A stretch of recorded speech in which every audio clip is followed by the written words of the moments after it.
Okay, we are now live. Excellent, thanks, Jeff. Hello, everybody. Welcome back to the second day of the CCR's inaugural conference, specifically looking at prisons and prison-related research. I'm Marta Urbanek. I'm an assistant professor with the Center of Criminological Research, and I'm really excited to welcome you here today. Before we get going, of course, I'd like to do a land acknowledgement, and I'd like to first acknowledge that the CCR is located on Treaty 6 territory and respects the histories, languages, and cultures of First Nations, Métis, Inuit, and all First Peoples of Canada, whose presence continues to enrich our vibrant community. I'm really excited for today's first panel, Lessons on Control. We have hopefully 3 fantastic speakers. We are waiting on one more to join us. Today we will be hearing from Shad Maruna from the University of Belfast, Michael Walker from the University of Minnesota, and Kate Gooch from the University of Bath. Please go ahead, Shad.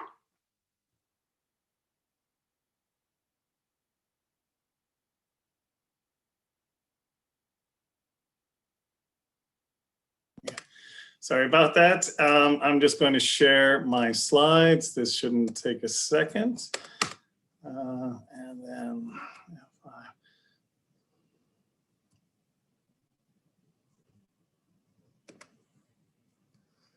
always say that famous last words. Look, thanks very much for the invitation. I really enjoyed yesterday's sessions. Some absolutely incredible speakers, intimidatingly so. Reminds me how much I miss these conferences. I don't miss getting the 8 a.m. slot. Looking at YouTube, and it seems there are 2 people logged in at the moment, early risers there in Alberta. But I obviously wish I could be there live, although there is advantages to the online, forgetting travel. It's also nice to snoop into colleagues' apartments like David Garland's Manhattan home yesterday. But it's also been great to see old friends and to hear such fascinating research. I think for many of the folks attending, the most powerful and meaningful session yesterday might have been Justine and Joanne's session that went under the banner of lived experience, where we were told really incredible and moving personal stories. It struck me, and I'm sure everyone else, what a contrast that session was from the other fantastic presentations I enjoyed so much yesterday. Outside of displaying art in their home offices, none of the more academic presenters seemed to feel obligated to share deeply private, traumatic aspects of their life. But of course, with lived experience panels, we immediately dive into those kind of realities. And I suspect for some of us, there were pangs of discomfort, I think good discomfort, maybe ambivalence in those presentations yesterday, something that on the one hand feels just so incredibly right, so incredibly necessary that look, now we're finally hearing from the right voices in these kind of academic gatherings. So much so that many of us academics listening might have questioned whether we as academics even have anything to add to a conversation like that. On the other hand, there were moments probably when we might feel not quite right. Maybe something felt a tad exploitative or voyeuristic, not just in this conference, but in every conference where lived experience panels are becoming more and more prominent.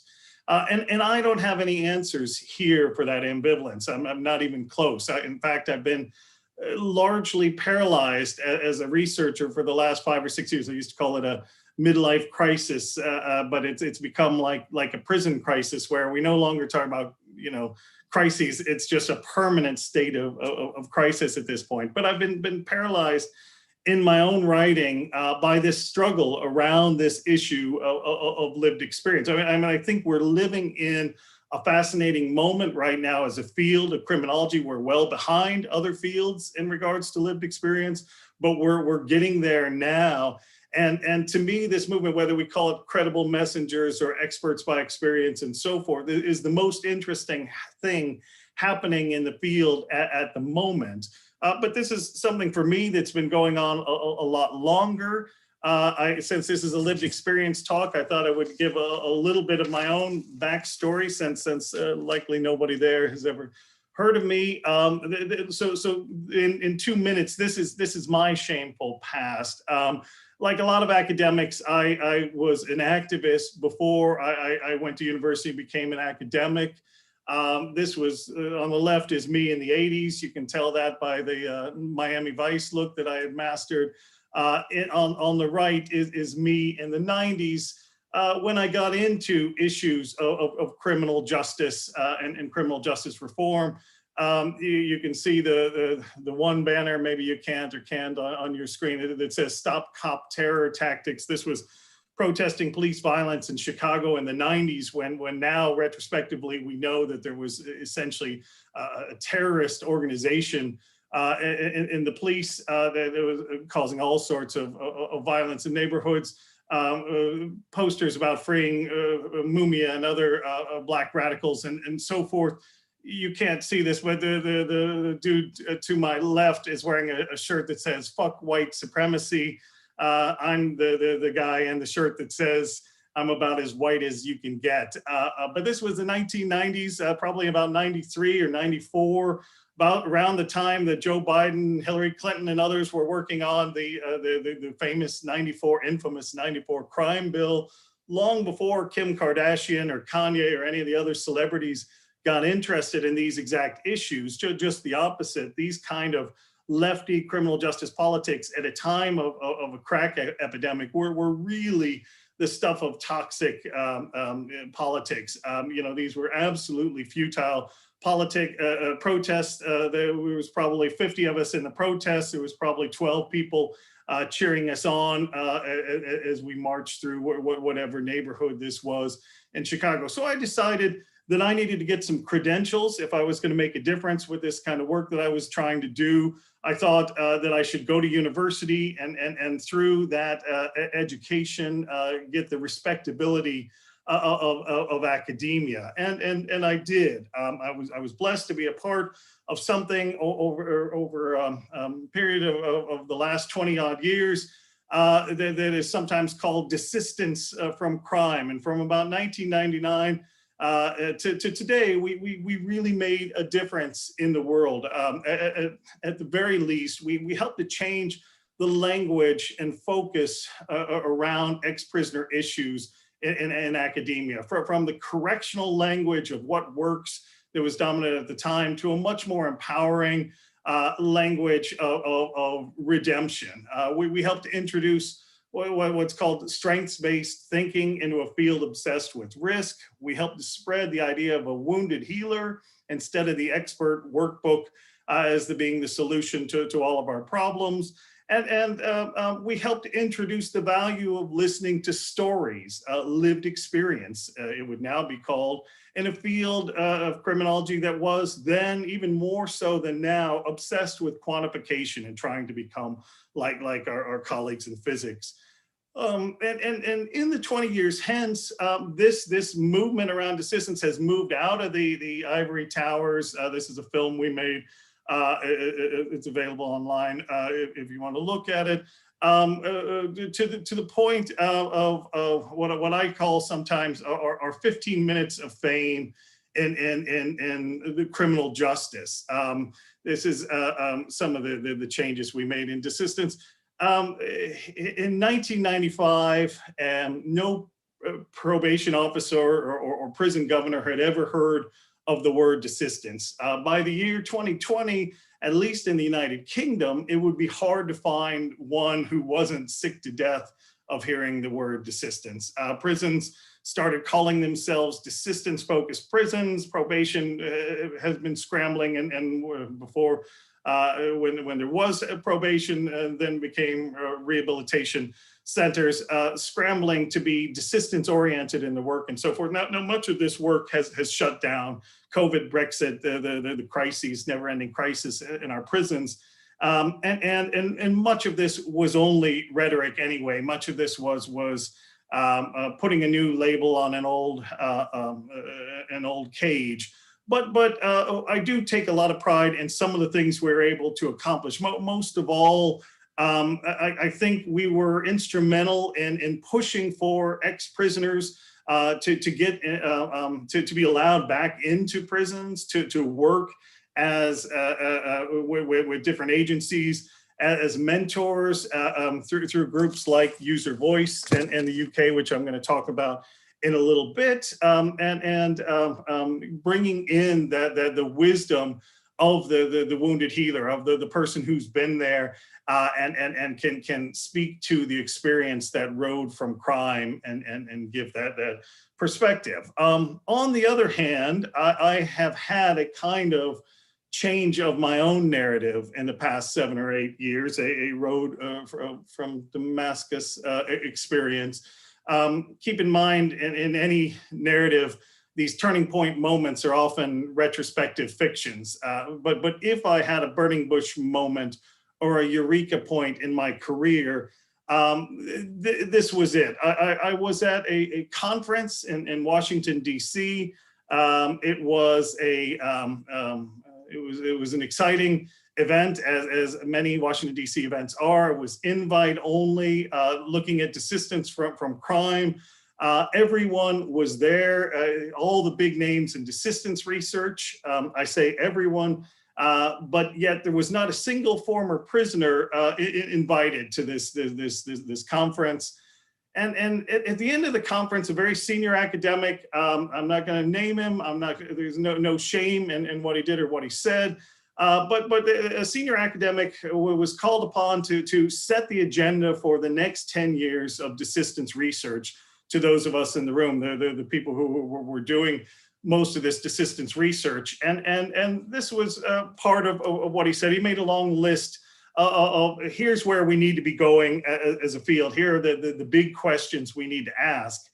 And I had just had a long and emotional three days with this conference, and I said something. I'm sure I didn't articulate it well. I don't often articulate things well, if you know me. But I said something like, well, did we ask any ex-prisoners or any prisoners what the next questions were that we should be asking as a group? Have ex-prisoners ask us to do these studies? And again, I probably didn't say it that well. The academic shot me down. I forget what he said, but I remember the whole room burst out laughing, the whole room. And I remember sort of doing that thing where you start to, that little cry in your voice as I try to defend myself, and watching in real time as my career went straight down the tubes. And I should say, one academic from University of Minnesota, to his everlasting credit, did stand up for me and said he knows exactly what I meant, but most didn't, and most weren't. Again, probably my fault because I didn't articulate it well. But I knew then and there that I didn't want to do any more of this research. I didn't want to be a part of that agenda. Of more samples, different measures, different statistical tests. I wanted to do something different. I felt like I was in 1948 and I was at a conference on the Negro family in America, and all the experts were white professors. Or I'm in 1968 in a conference on homosexual tendencies among women, and all the academic experts were straight guys, you know? And I just felt like, this isn't where I should be. This isn't what I wanted to be doing. So I was then and now very familiar with the notion of nothing about us without us. This is a slogan that crosses numerous different areas, be it disability rights, users' voice, and many other aspects of life. The idea that we would plan our research agenda without incorporating and involving the people who we're researching about is just not done in other fields. And there's been a long history, fortunately, that we can learn from in this regard, from mental health, from addiction recovery in particular. And increasingly, we're seeing this in the prison sector as well. We have a number of fascinating organizations who are speaking out. Like All of Us or None in California, advocates have spoken for us, but it's now our time to speak for ourselves. Organizations like JL USA, Just Leadership, using their stories on a broader scale. And I see this as perfectly consistent with the way that the desistance started in academia, and we got academia to say we need to listen to the stories of people who have gone through the justice system. It moved into the justice system, and we got the justice system to say we need to listen to that learned experience, those wounded healers who have been through this process. And now it's moving to a broader level, a national, international, global social movement where these stories are coming to the fore in important ways. And it's easy to see how we've got this movement when 70 million Americans are estimated to have a criminal record. The same amount of Americans who've been to university have been to jail. Likewise, in the United Kingdom, something like 10 million people in the UK have a criminal record. So there's a lot of lived experience to draw on in forming a social movement. And we're seeing this in criminology, academic criminology, increasingly. So we've got the fantastic convict criminology group who started in the US, but now can be found in multiple different countries. Certainly have a robust and vibrant community in the United Kingdom. But we're also seeing the teaching of criminology moving from the classroom into facilities. With Inside Out Prison Exchange Program, the fantastic Learning Together movement that's happening in the United Kingdom, and internationally, where students from university who are studying criminology or studying other degrees are learning side by side with prisoners and so forth inside these facilities. So I think this is, and I've lost my place, I think this is a tremendous new development and learning from other fields. However, I can assure you that this isn't going to be an unproblematic time. This is going to be a rocky road coming up. Again, I personally have struggled with the question of what is our role as academics in such a movement. It seems quite ironic going back those 20 odd years that I joined academia to get some credibility and get a voice for myself. And now that authority is itself being questioned. What's the value of my voice? Is I'm just an academic in this moment of lived experience and expertise. And I often ask myself precisely that, what role do we have? Should we just avoid doing desistance research altogether? What sort of research should we be involved in? I think I've got maybe a minute left unless we don't have our third panelist. So I'm going to just very, very quickly speak to where it is that I've gotten to. And I should say that I'm pleased, saved by the bell in a sense, that I haven't gotten terribly far. With this question of what it is that we should do. A couple of things, it's easier to know what we shouldn't do. And the good thing is there's been a long history, as I mentioned, of other fields doing this kind of participatory research to know some of the landmines to seek to avoid in trying to co-produce theory and research in a meaningful way with people in prison, people out of prison, former prisons, and the like. How do we give them control of the narrative? Lots of academic disciplines utilize individuals with lived experience in highly tokenistic ways. What a friend of mine, Michaela Booth, calls trauma tourism. Where research projects will largely carry out exactly like they always have, but they now have to recruit one or two ex-service users to sit on an advisory panel, and they never get to do anything very important in the project, but just to show, tick a box to say that this project is now consulting service users. And we don't want to go down that route of tokenism. At the same point, we don't want to abolish researchers and our hard-won expertise either. This is not an argument, at least from me. I think that's a losing argument. There's a huge anti-intellectual movement happening internationally at the moment. There's always that risk, but you can see it in particular in the United States election and the reaction to COVID and so forth. I love science. I love scholarship. I still have enormous belief in standing on the shoulders of those who come before. Yesterday's conference, listening to Ruben and Mona and Ben and all the other research reminded me of what a great thing scholarship is. But how do we do our research together with our subjects, so-called, in ways that are meaningful and equal? And that's the challenge that I've been kicking around with a group called User Voice now for the last 5 years or so, in trying to think how we can do this. Can I call on the gods and ask, do I have another minute or am I over? Are we, how are we doing on time? Anyone? Is there anyone out there at all? Yes, you have 1 minute. Please wrap up. 1 minute. I'm wrapping up. Wonderful. So great. User Voice has at its heart is a consultation organization. It's founded, managed, and staffed almost entirely by former prisoners. And User Voice have developed a number of interesting innovations. The best known of these, and really the heart of the organization, are these things called prisoner councils.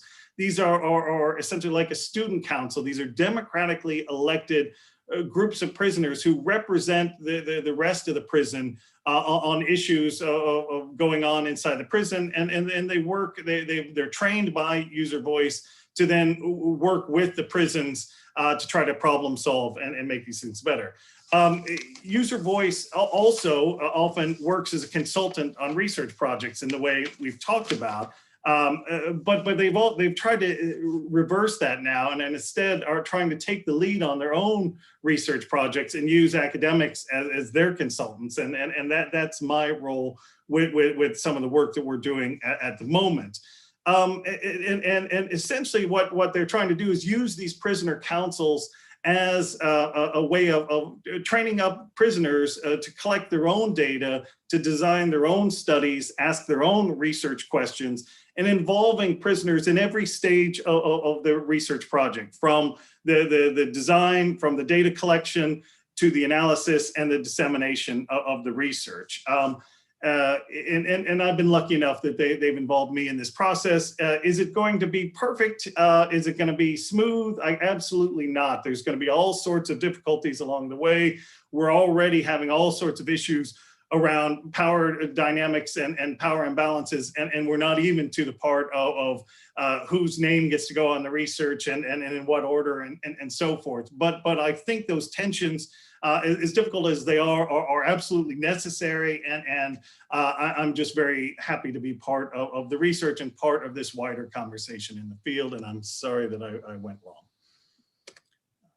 Okay, so. Excellent. Okay. Thank you, Shad. That was awesome. I loved a lot of the pictures and the slogans. I thought they were really fitting for today's panel. I do want to remind our lovely viewers that if you have any questions for our panelists, please just type them into the chat and we'll take questions at the end. And at this point, I am very honored to introduce Michael Walker to the CCR and all of our guests, who's going to give a lovely talk. Thanks, Mike. Hey, thank you.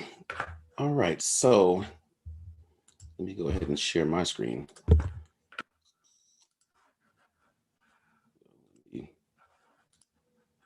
Open up this. All right, here we go.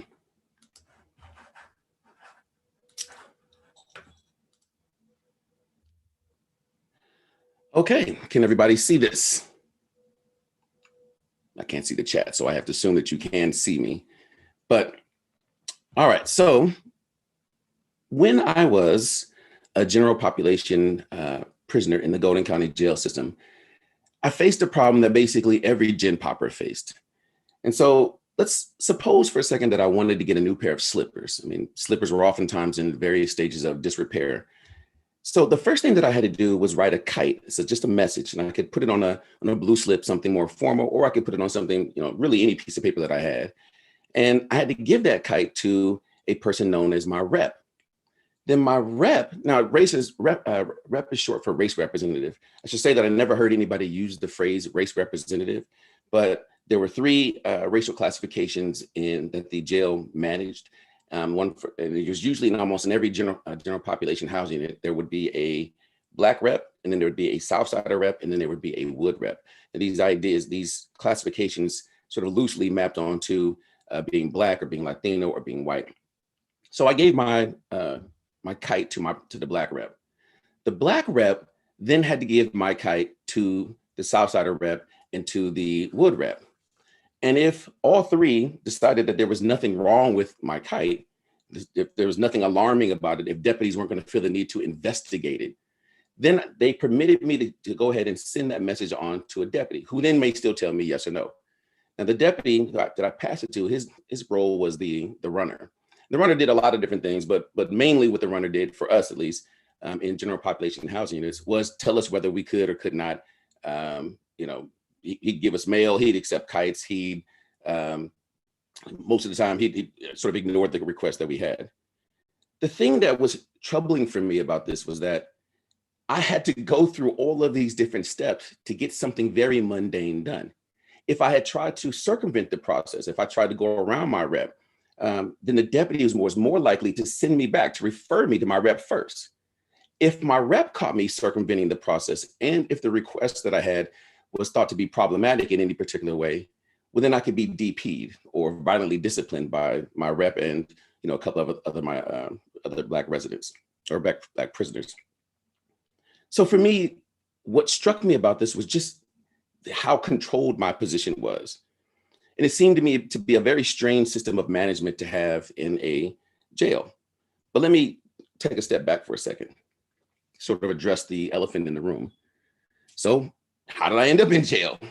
Well, during my first year of graduate study, hold on one second. I now see that there's messages here, so I can't tell if they're for me or not. And I end up having to look. Oh, sorry. Okay, so it's not for me. All right. So during my first year of graduate study, I ended up being arrested. And in being arrested, I also ended up having to, so I sort of documented what happened that first time. I mean, I wasn't really interested in studying jails. I really wasn't interested in studying crime at all. And I had even less interest in turning my personal tragedy into some sort of research. But then and I finished my first year of graduate study with no problems, right? Successful. Almost everybody in graduate school earns A's anyways. And so I did the same. But then at the start of my second year of graduate school, I got arrested again, and then again, as the charges were changed and refiled. And around the middle of the second year of graduate school, I tried to withdraw from my graduate program, but instead I was expelled. And so the story around that it's kind of an interesting thing in and of its own. But in the end, I ended up having to do 134 days in Golden County jails. I had been facing prison time, and I was offered, as so many people are, a plea deal. And like 95 to 96% of everybody who's offered a plea deal, I went on ahead and took it. It was better than the years in prison that I was facing. Now, when I was in jail, I didn't really have an interest in doing a study. I had been kicked out of school. I had to give up my apartment. I had to arrange things with my son. There's just a lot going on. But I did have a year of graduate school under my belt, and I did have a habit of journaling. And I had somebody who would eventually become my advisor encourage me to just sort of pay attention to what I saw. So my ethnography sort of evolved organically. I started off just by taking personal field notes, just things that were happening in my life, self-hate, ruminations, dreams deferred, light stuff. And then at some point, having that space to write about the things that were most troubling to me and most personal to me freed me up to think more objectively, to think more sociologically about what was going on. And I started to take a second set of field notes in which I was very much consciously trying to understand what it meant to be in jail. So this is how my study sort of evolved. And if you're more just interested in the larger project here, I have a book that'll be coming out. I think it'll be coming out in the fall of next year if everything continues on the track that it's in. So that's how I got there. This is how I ended up in this ridiculous situation. But the question is, of course, well, what explains this? Why do we have a management system like this? What did custodial deputies get out of this? Well, punishment scholars, might well couch this system of management in terms of power and control. Who has it? Who lacks it? Who's compelled by it? All of this is perfectly fine, of course. We look back over 60 years of research on the issue of power in penal organizations, and we find from the defects of power, of total of power by Sykes, we find a similar argument in discretion studies and a similar argument by with Ben Crew in soft power. And what we find is that penal custodial personnel cannot dominate prisoners with every administrative rule, not without making their victory to the extent that they can win a victory in this regard, but it becomes so costly, it's a Pyrrhic victory. So some form of exchange has to be done. You've got to have some give and take if you want to be able to have order in the housing units. Well, the question is, of course, well, what's being exchanged? So let's think about for a second this larger research project of social exchange. Social exchange is a dominant perspective in sociology. I think it's less so in maybe in criminology or in punishment studies. But the idea is that, and it's not really in and of itself a theory, but it's more a framework for a family of theories. These people have studied commitment, affect, social order, power and dependence, so on and so forth. But in social exchange, a set of actors establish an exchange relation based upon transacting on some set of resources. Now, a resource can be a physical possession, it could be a capacity, but whatever the thing is that's supposed to be exchanged, it's only a resource to the extent that the other person that you might exchange with finds value in it. And what's important about that, that means that you don't have, like, your intelligence, your beauty, your strength, those things they don't necessarily matter in every relationship that you have. Thus, the resource, right, becomes a property of the exchange relation and not something you carry with you everywhere you go. Now, centering the unit of analysis on the exchange relation is a sort of a key innovation in social exchange theory. It gets us away from arguing that this person or that person is just a powerful person. And instead, it refocuses our thinking on the structure of exchange relations, the structure of relationships between social actors. That's sort of an important way of thinking about and getting us out of this more individualistic arguments. So we can see this a little bit better if I go back and I show you that same diagram I had before, but if I couch it in terms of like a network analysis. So I've introduced a little bit of notation here. You can see that. So there's me over there to the left. I'm still struggling to get the simplest request fulfilled. Of course, there are other prisoners of Southsiders, Blacks and Woods, so on and so forth. There's a Southsider rep, Black rep, Wood rep. There in the middle, I just have the deputies, and I just have it in there to signify that there may be, more than one, right? However many number. All right, now let's just think for a second about how social exchange actually operated in Gen Pop housing units. Remember, I told you that there were 3 racial classifications. Well, deputies didn't create 3 racial classifications for nothing. So in the housing units, this is the typical, sort of clip art version of that I created, podular designed housing unit. What I want you to know, so in the pod, there'd be two different deputies. One is called the pod primary. The other one is called the runner.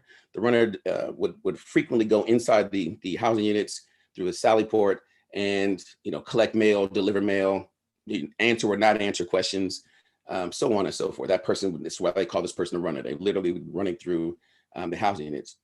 These housing units are 2-man cells. There's a top tier and a bottom tier.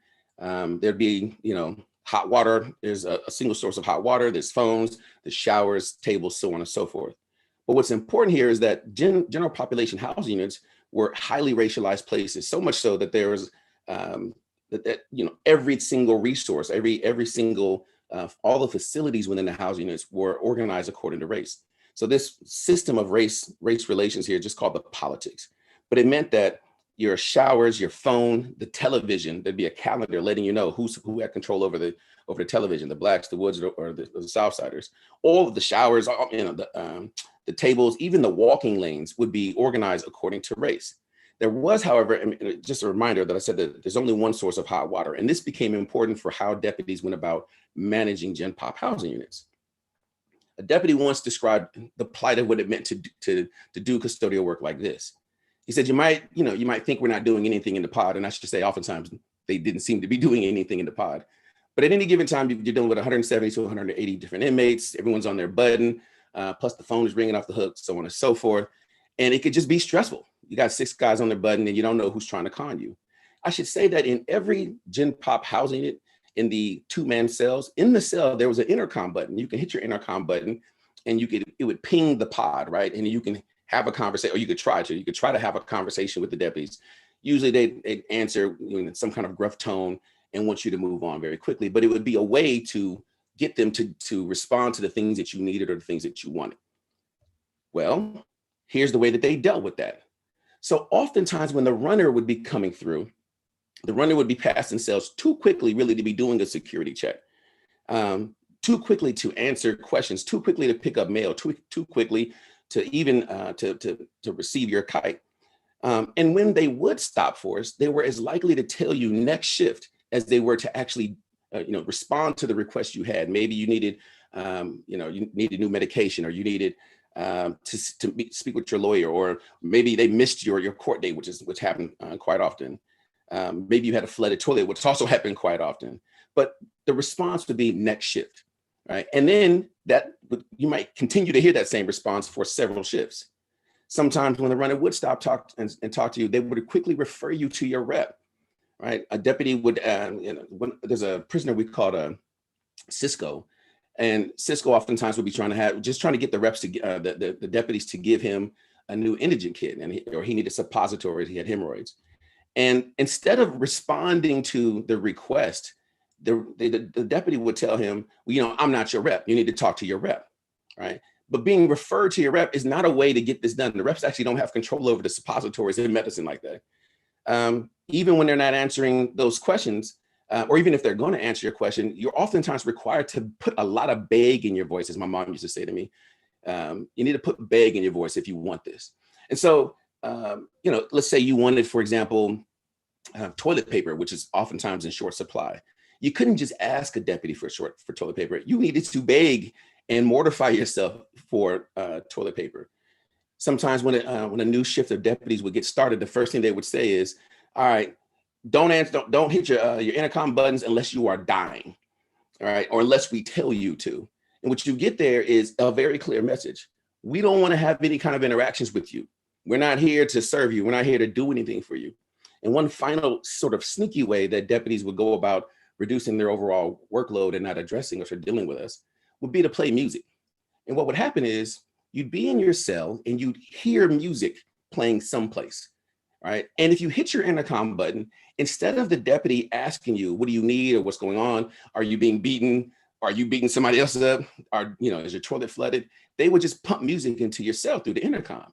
And that's great, right? Because you do want to hear music, who doesn't? And oftentimes they play hip hop, R&B. So for me, it was great. They play the genres I want to hear. But what if you did in fact need something? So the music became a way to just ignore you, and they'd play the music their whole shift. So, 10, 12 hours, and that's all you hear is music coming through your intercom. So it was a sneaky way of not having to deal with you. That's not the only way, though, that deputies went about trying to reduce their workload. Remember, I told you there was 3 reps. Well, during periods of lockdown, deputies used the reps. And there was plenty of periods of lockdown. So you might see one of the first things that would happen is that the deputies would let the reps out of their cells, right? So everybody else is locked in their cells. The deputies are out of the reps are out of their cells. But that, of course, is not for nothing. That's transactional. So on busier days, a rep might have to crisscross the day room, responding to different prisoners who are, behind their doors saying, yo, I need a newspaper, or I need books, or can you pass this message for me to the, such and such in the bottom tier or the top tier? Or could you just get me some hot water? So all the food that you would order from the commissary, most of the food, I should say, required hot water. But of course, hot water is in the day room. So what you would have to do is you'd have to have a potato chip bag that you'd flayed open, the rep would go with his race specific cup and get hot water. Then he would come to the seam of your cell door, and you would use that potato chip bag as a funnel, and you needed a cup or some other way to catch the water. He would then funnel the water through your potato chip bag into your cup, right? Or into your waiting soup, whatever, what's it called? Ramen packet. So in other words, the reps did a lot of caretaking that otherwise would have had to go to the deputies. We would have been on our buttons asking for, hey, I need hot water for coffee that I bought from the commissary, or hey, I need hot water for, to make this soup, or, hey, I'm dealing with this, that, and the other, whatever the case may be. But using the reps, like giving them the privilege to roam about the day room, again, it freed the deputies up from having to do all of those things. Even when things that you would think would be sort of unnecessary, like for example, during meal times, instead of the deputies just coming out and giving account or taking account of who they knew were in the housing unit, they summoned the reps from the cells and then asked the reps to get a race-specific count of their membership. And I always wondered, what would happen if your rep hated you, right? Would this person just not count you? And I don't know if that ever happened. I certainly didn't experience it. But using the reps even to do that, and then deputies did use the reps to distribute the food throughout the housing unit. So you get this strange, unnecessary, it seemed to me, position where you're asking the reps to do all this extra care work. It wasn't just that though. Deputies oftentimes called the reps to the sally port for little powwows. If they thought that if they had gotten the word that there was going to be some type of conflict, or if they thought there was going to be a change in the housing unit that would affect the social order, deputies called the reps to the sally port, had a quick meeting, shared whatever information they were going to share. And then, the reps would come back to the housing unit and sort of, most of the time they kept it to themselves. So when I would see the wood rep, and I paid close attention to this issue, I was always worried that what information am I not getting that's going to matter for, how I live in this jail. But the black rep never told me anything. He would always tell me, need to know basis, need to know. And apparently he needed to know a lot of different things that I didn't need to know. I remember on one particular occasion, I'm talking with him, the black rep, we called him D double. And I told him, yo, man, that last night my cellie, he got 5 letters. Like, it's crazy. His girl has been writing him all day. So to this, the D double says, yeah, well, I always see 4. And I was shocked because why the hell do you know how many letters he's getting? How do you have privilege to see this list? So what you get here is the reps being used as sort of go-betweens, as brokers of information, right? So if we want to get something done, we have to first go through the reps. The reps then filter what information is going to go up to deputies. At the same time, deputies are using the reps to filter whatever information they want to us. It's not just that though. There's an issue of social order. So it may seem as if that reps were working for deputies, but it really wasn't that. You have to remember that these people are still prisoners. They're still facing all the challenges that everybody else is facing. So, but they were required to maintain the order in the housing unit. In fact, we as Gen Poppers required the reps to maintain order as well. Let me give you a quick example of this. Whenever we didn't get day room time to be out to shower, to use the phone, to interact, so on and so forth, first they would be quiet, right? Nobody says anything. And then as the time goes on, you start to hear people just making weird noises. Then you start to get people making animal noises. Then you get people holding conversations across the tiers. Then you get people just yelling obscenities, some people feigning sex noises. And then it breaks out, this cacophony breaks out into a full-on chant for day room. Day room, day room. And we keep it up despite what deputies are threatening us with, right? Shut up, or otherwise you'll get no more day room time. Well, at this point, we're not getting any day room time, so that threat is kind of useless. So they keep making this threat, and we could have waited until the deputies would give in. I've never seen that happen, so I don't even know that it would. But we kept that disorder up until one of the reps would yell out radio, which just means to be quiet, shut up, and then everybody would. So in this regard, we rely upon the reps to sort of maintain how things are supposed to go, the social order of the jail. And so are the deputies. They have to go through the reps to some degree, right? If they want to maintain order. So what struck me about this then is that we had within this sort of network of exchanges, and all of my lowly exchanges had to pass through all of these different exchange relations, right? I have to take my request to my rep. My rep takes my request to the other reps, and then so on and so forth to the deputies. On the other hand, if the rep wants to request something, he just goes to the deputy. So what this sort of gave me intuitively was a measure of social control, one that's based upon social exchange. So social control is notoriously difficult to define and even more difficult to measure. It's one of these concepts that's kind of everywhere but nowhere at the same time. We all believe that it exists. It's almost like gravity, except, imagine everybody in physics trying to define gravity on their own terms. But in taking an exchange perspective, we can define social control as the extent to which an actor's exchange initiations are mediated by other exchange relations in a network. We can also say that the more exchange relations through which your initiation must pass, the more controlled you are, right? This gives us a very simple equation, but it also, it's simple, but it makes social control measurable. It makes social control useful to us. It also gives us a way to use hierarchies that we see in penal organizations and other organizations. This is not restricted to penal organizations, but it gives us a way to sort of map out the topography of social control in any given social organization. And that for me is really the main power of thinking about this. This was the answer for me to understand what was happening in this particular situation. It was the degree to which I was controlled. Thank you.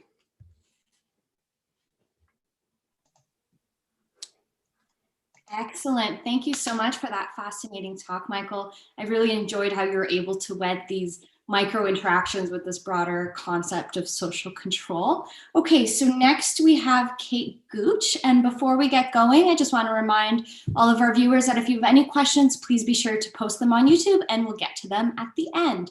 Thank you and enjoy the talk.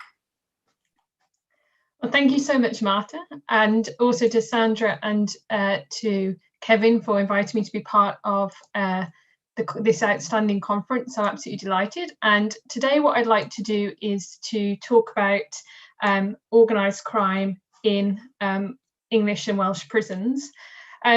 So when trying to understand the emergence of organised crime in prisons, I think one of the things that's been most notable to me is that organised crime scholarship has really stopped at the prison gate.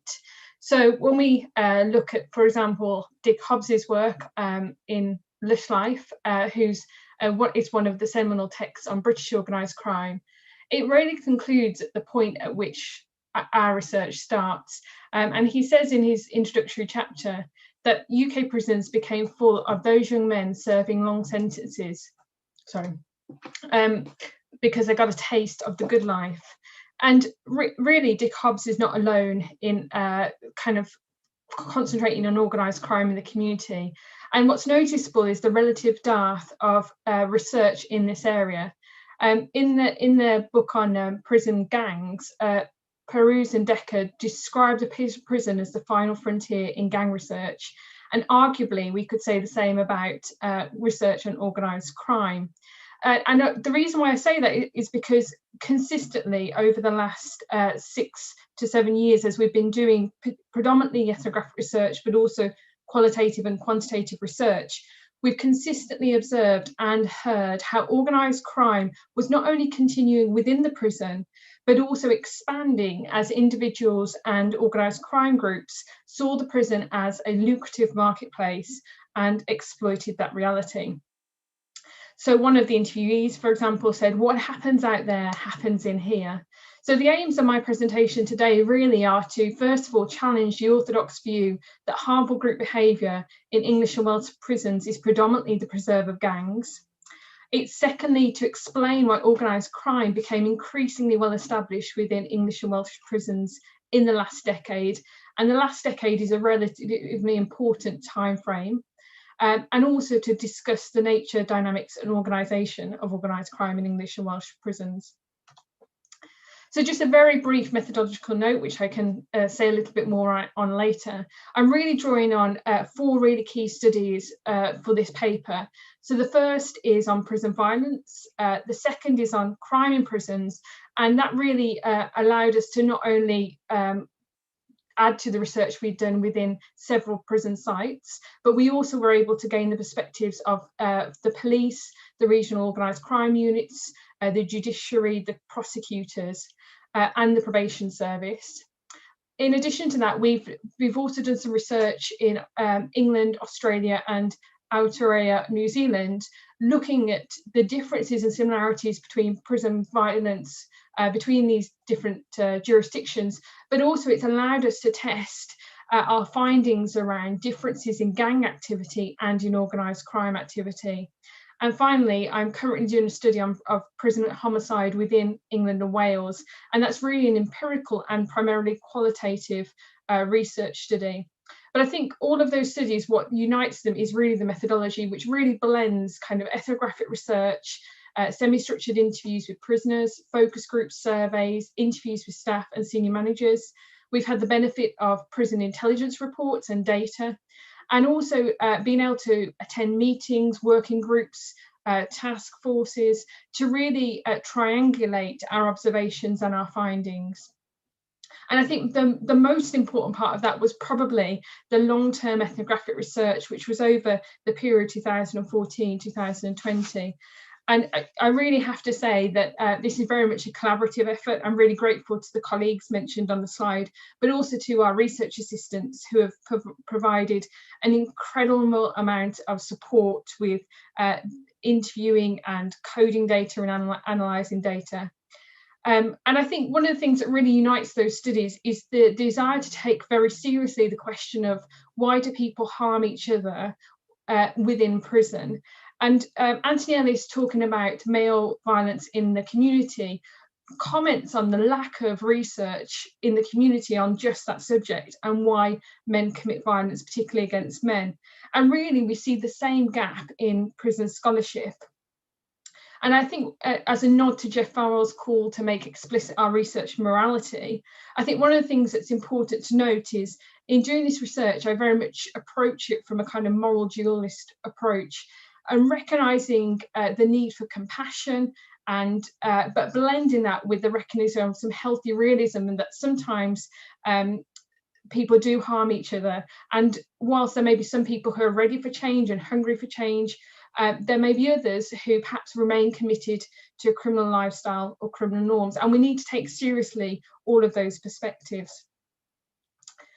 So thinking about prison gangs, I think one of the things that's very notable when we look at the existing research on prison gangs is the nod towards a very formal, highly structured and formally constituted organisation. So David Scarbeck, on his notable work on the Californian prison system, describes a prison gang as an inmate organisation that operates within a prison system that has a corporate entity, exists in perpetuity, and whose membership is restrictive, mutually exclusive, and often requires a lifetime commitment.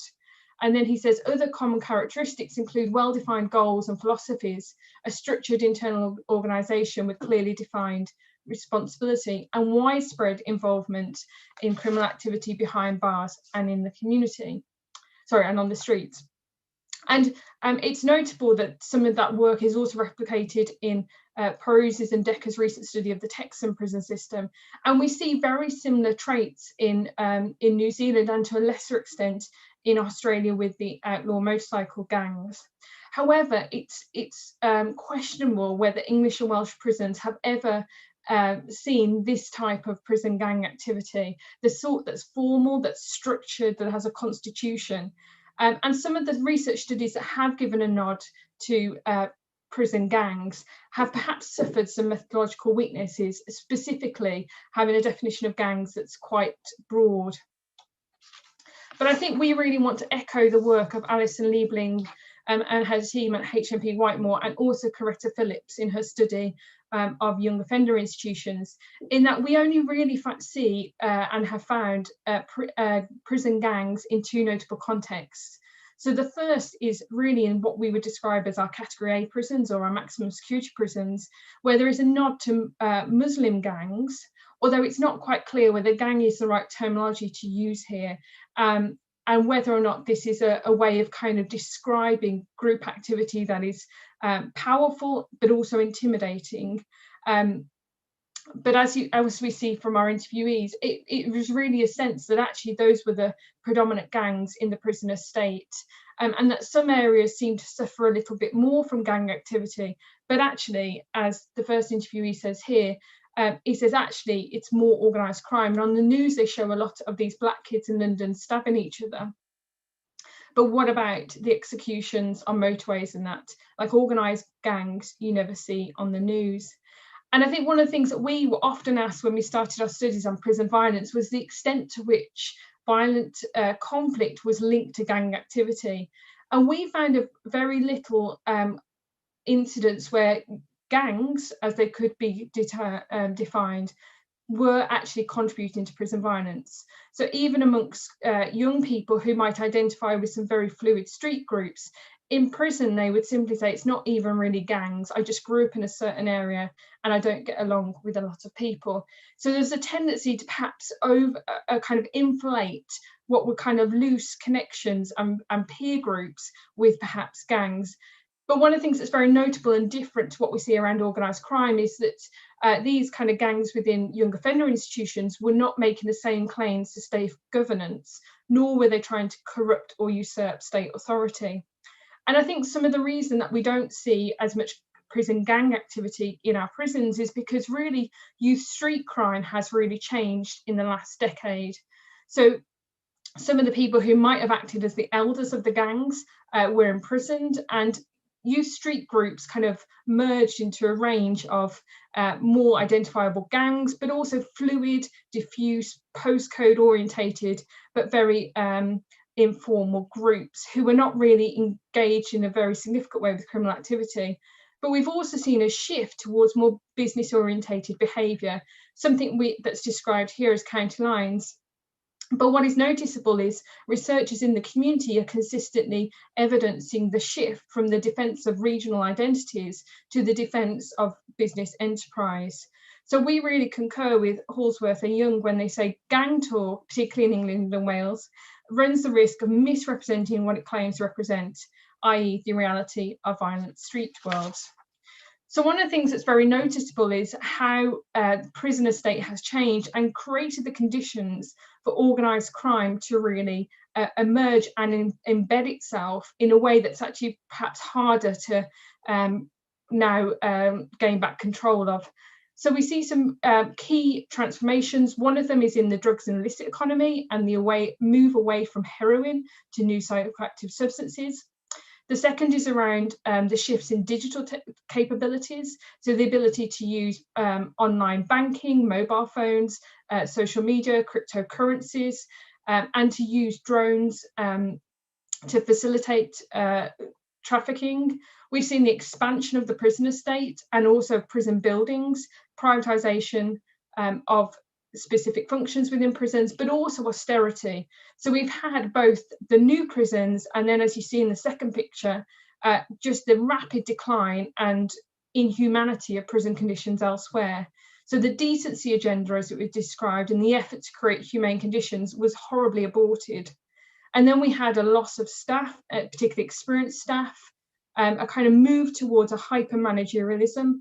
And then interestingly, in the way that penal power is conceived, kind of neo-paternalistic approach, but combined with a kind of very Janus-based nature of penal power. And really Ben Crewe talks about this in the context of tightness and looseness of imprisonment, but in a way that was creating a kind of structural hopeness, a kind of a sentence inertia, so people unable to progress, and sentence inflation.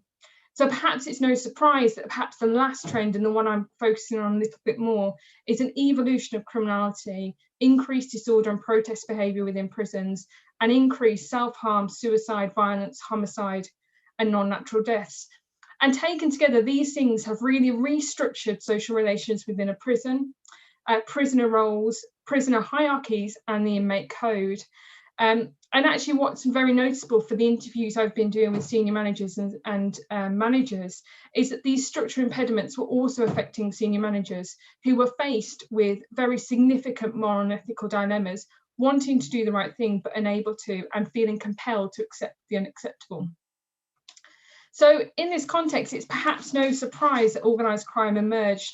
And if we return to first principles around why organised crime groups move into and transplant into new territories, we see that actually it should have come as no surprise to us. And I'm very much drawing on Verez's work here, and also in the context of why prison gangs moved into American prisons, David Scarbeck's work. So Verez reminds us that the critical factor in the emergence of mafias is proximity to sudden market expansion that is not properly regulated by the state, and the presence of people who can step in and regulate such markets. In a nutshell, he says, opportunities in the market economy bring about mafias. And Scarbeck adds this, and he says, mafias do not materialise and come into power at random. And in the context of prison gangs, Scarbeck locates the emergence of prison gangs in the 1950s and alludes to the fact that the emergence of prison gangs was both a demand for governance and protection, but also a demand for the illicit goods and services that gangs could provide. And so, taking together the existing literature on organised crime in the community and the literature on prison gangs, we see that there are two key principles that explain why organised crime in particular moved into English and Welsh prisons. And they are a demand for goods and services that the state could not provide, and a demand for governance and protection. And I think one of the things that's very interesting when we think about the prison context is it doesn't suffer from two possible impediments that might prevent transplantation in the community. And one of those is reputation. So it's easier for prisoners to establish their reputation. And also, it's easier to have a kind of ready flow of resources. And when Verez is talking about resources, he means people. So the fact that we have an expanding prison population, and particularly that we're having high profile prosecutions of people involved in large scale drug importation, modern slavery and child exploitation, means that actually we have a ready supply of people coming into the prisons, perhaps willing to engage in such activity. So when we look at the first of those two factors, the demand for goods and services, I think one of the things that's particularly interesting is that the decline of prison conditions meant that prisoners could not get basic kit. And when I say basic kit, I'm talking about bedding, underwear, food, and living in conditions where they had broken windows, broken toilets, broken lighting, were living with vermin. And that incentivized a kind of turn to the black market to supply the things they were missing. In addition, there was long periods of inactivity. So prisoners were increasingly turning to drugs, particularly new psychoactive substances, to manage the day and have their day out of prison. And in addition, that demand was met by a real ease of supply. And I think what's very noticeable to us when we've looked at kind of organised crime groups and how they're communicating, there's a real speed at which information is relayed about which supply routes are working. So prisoners will very quickly pass on the information that throwovers shouldn't be used or drones shouldn't be used, and to go through visits or to go through legal mail or domestic mail. And even within the COVID-19 pandemic, we see a shift in supply routes, so more so towards reception and also towards staff corruption. But what really happened was there was a real market expansion and an opportunity that, quite frankly, individuals and associates of organised crime groups just exploited. So we see here that one of our interviewees said, drug dealing puts food on a lot of lads' tables out there and in here. You get me? We need to keep earning, and there are ways to do that. Big money, as much money as can be earned on the road in the community. So here, when he's saying big money, this isn't hundreds of pounds, this is thousands and thousands and thousands of pounds. And actually, for some of them, it was more lucrative to be dealing drugs in prison than in the community. And I think one of the things that's really changed that is, of course, the ability to use digital technology and to, for example, just simply exchange money in bank transfers in the community. But I think one of the most notable factors when we think about why did organised crime groups emerge in the way they have is just, quite frankly, the step back of prison officers, the staff absence, the retreat, and the use of sometimes illegitimate authority. So prisoners were just very open about the fact that, as it says here, the officer's backbone has gone, they can't control the wing. And as prison officers retreated often out of fear rather than a lack of desire to do the right thing. Other more sophisticated or controlling individuals simply rose to fill that power vacuum. And with all the new staff that subsequently came in the last couple of years, prison staff were just saying it's like the blind leading the blind. And faced with feeling very insecure and unsafe, prison officers were tempted to turn to prisoners to control the wing and stabilise order. So when we're talking about organised crime in prison, really what we're talking about is the trafficking of contraband, not just to one prison, but to several at the same time. It crosses across different regions, it's national. Money laundering, the coordination of individuals on licence recall so that they would come in with goods. We're talking about the very active victimisation of family members, so grandmothers being taken to the bank to withdraw cash, the victimisation of staff, witness intimidation and assaults, jury tampering and intimidation, orchestrated escapes, murders in the community and in prison, bribery and corruption, and actually also modern slavery. So one of the most telling things that we found with the criminal networks is the way in which they're using women, particularly vulnerable women in the community, to drive people, to collect goods, to organise payments. But I think in all of this, you know, the organised crime activity is not structured in the way that prison gangs are, but it's informal, it's agile, it's messy, it's complex, and it's very responsive to security measures. And we have to be really careful and make a distinction between crime that is organised and organised crime. And the real distinction that we're making really is that organised crime is going some way towards corrupting state authority and usurping officer authority. So just very quickly then to say something about the organisation of organised crime, it's very much a network-based approach. So you see the businessmen, the middlemen and the foot soldiers, just like you do in the community. So as one of the guys says, in my hierarchy, I've done all that drug dealing, but since I've been in prison, I just send an order down because shit rolls downhill. So if you just send it downhill to the middlemen and they will send it out to the foot soldiers. And it's hidden in plain sight. It's very visible. So although what the men describe is kind of acting like a CEO, they also describe the way in which you can see what's going on in the prison, and it was observable to us.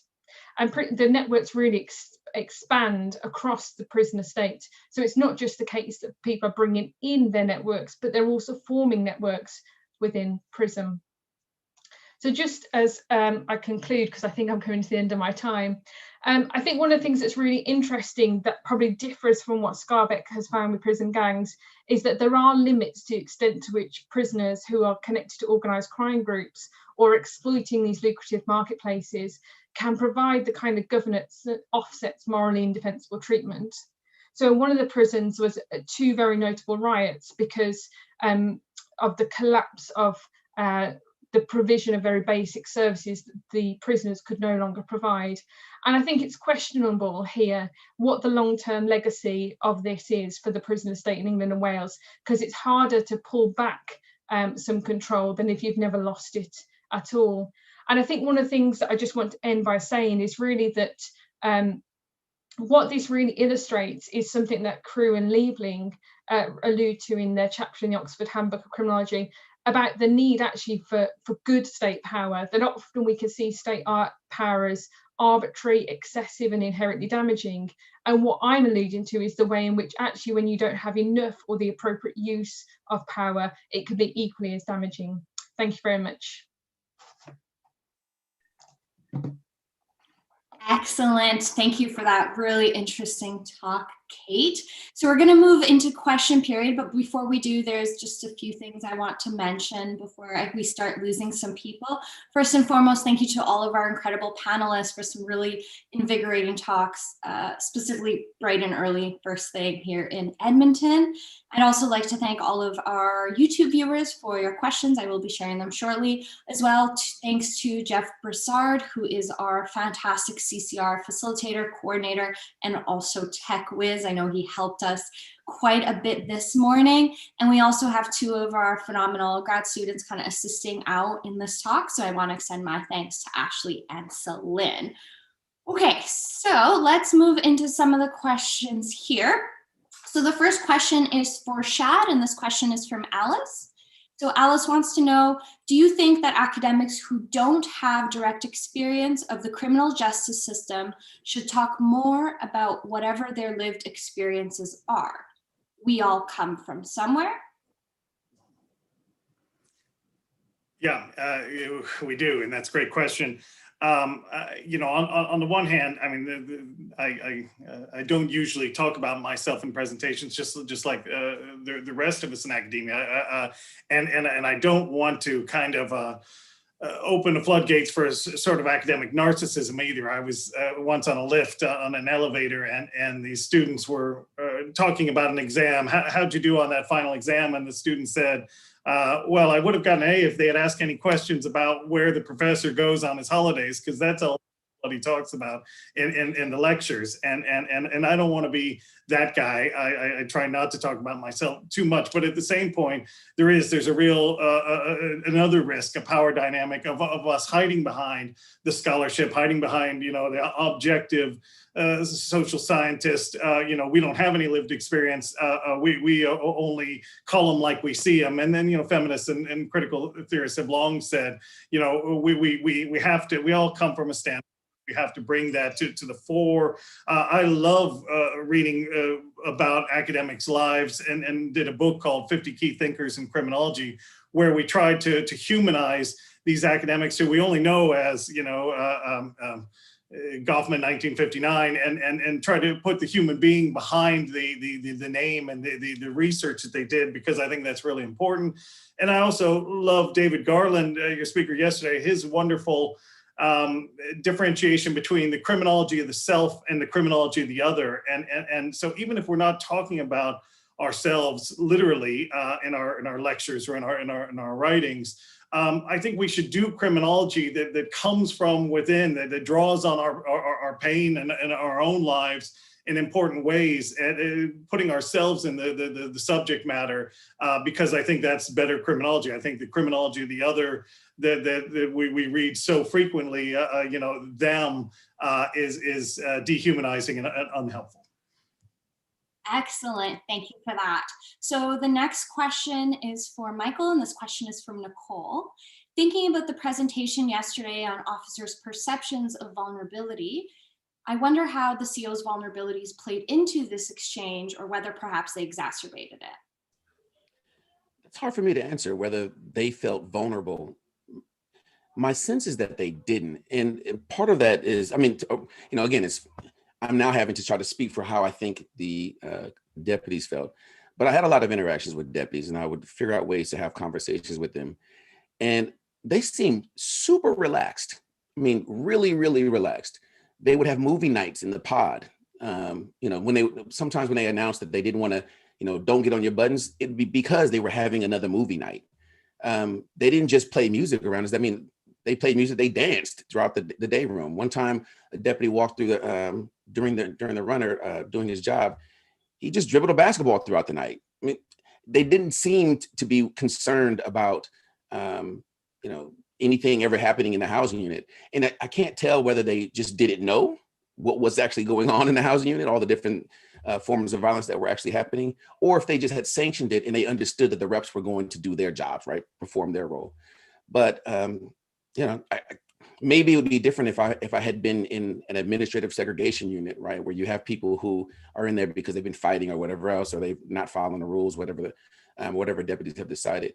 But at least in the gen pop housing units, even on court days when there'd be, you know, hundreds of prisoners in one spot, and we'd all be around, and it'd be one deputy or two deputies, they seem really, really relaxed. So, and it could just be that I had not been able to find, for example, any evidence that there had been a race riot or any kind of mass violence in this jail system for decades. People forget that, you know, prisoners don't actually want to be fighting. People want, you know, people prefer order. So I don't think that, at least my perspective is that they didn't seem to be worried about that at all. Great, thanks, Michael. Okay, so there's now a question for Kate, and this comes from G. Barkham Perry. This person says, fascinating talk, Kate. I particularly enjoyed the slides about retreating and absence of staff. Can you describe in more detail the reasons and instances where you found staff retreating, and what initial thoughts are on how this can be remedied? Thank you so much. So I think we saw several different forms of retreat. So one of them was simply just physical withdrawal. So staff would stay in the offices or in the kind of back area, back room spaces. And sometimes that was motivated by feeling unsafe, feeling unhappy in their job. So it was in some ways structured also by the relationships with managers and senior managers. I think sometimes it was if they didn't feel like there were enough staff on duty and feeling like they couldn't quite do all the things that they would normally do in the way they would normally do them. And I think there was a slightly different form of withdrawal that we also see, where I kind of describe sometimes in one of the prisons, the officers feeling a bit like ghost-like or a bit Casper-like. So they were there, they were on the wings, there was enough of them, but they kind of lacked either the confidence or the experience or the competence to really engage with the men effectively, and particularly to enforce the rules appropriately and to use their authority legitimately. So it would sometimes then look to the men that actually there was quite a lot that they could do without too much interference or challenge from staff.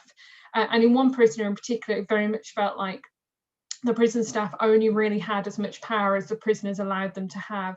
And that could sometimes kind of manifest itself in prisoners kind of contesting any kind of attempt to challenge them or enforce the rules. So I think, what do we then do about that? I think one of the fundamental mistakes the prison service probably made, and obviously, you know, I don't always know the full reasons for why they did what they did, but introducing the kind of benchmarking policy, which just led to a significant loss in prison officer numbers, the loss of experienced staff. And so I think fundamentally, I guess you have to then, if you don't have the same number of experienced staff you used to, think about then how do you model and coach and support so many new staff as they've got now in the prisons. Excellent, Kate. Thank you so much. So I see that the panelists for our next session are already arriving. So on behalf of the CCR, again, I just want to thank all of our incredible presenters and our viewers on YouTube. I hope that you can all join us for the next session starting in about 7.5 minutes. And I hope you all have a lovely day.